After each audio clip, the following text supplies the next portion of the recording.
dans la tourmente. Un vent de scandale souffle une fois de plus sur la République de Maurice. Sous les regards inquiets d'une opinion publique de plus en plus désabusée, un nouveau chapitre s'ouvre dans la saga des détournements de fonds présumés, exposant une facette troublante de la gestion des finances publiques au sommet de l'État. Le dossier, surnommé « Opération Savadodo », du nom d'une expression créole évocatrice et sarcastique signifiant littéralement « frapper l'oiseau dodo », s'est imposé en quelques jours comme l'un des feuilletons judiciaires et politiques les plus commentés du moment. Au cœur de cette tempête, une somme faramineuse, 45 millions de roupies mauriciennes. Un montant qui, à lui seul, symbolise la gravité des soupçons qui planent sur les rouages administratifs et politiques du pays. Et un nom, surtout, attire tous les projecteurs, celui de Ranganaden Padayashi, ministre des Finances, personnalité influente du gouvernement, désormais dans le collimateur de critiques virulentes et d'accusations de plus en plus frontales.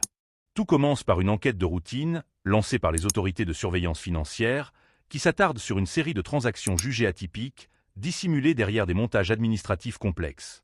Peu à peu, les investigations révèlent une mécanique bien huilée où des fonds publics, destinés initialement à des projets d'envergure nationale, semblent s'être mystérieusement volatilisés ou avoir été redirigés vers des poches privées.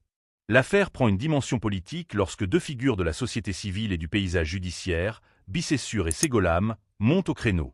Lors d'une conférence de presse chargée d'émotions, teintée d'un mélange d'indignation et de froide détermination, les deux avocats, devenus des figures emblématiques du contre-pouvoir, n'hésitent pas à livrer un réquisitoire implacable à l'égard du ministre Padayashi. Selon eux, les éléments réunis sont accablants. La gestion opaque des fonds, les transferts suspects, le manque criant de transparence dans la chaîne de décision et la rapidité suspecte avec laquelle les sommes auraient été transférées suscitent une cascade de questions auxquelles, jusqu'à présent, aucun représentant du gouvernement n'a su fournir de réponse convaincante.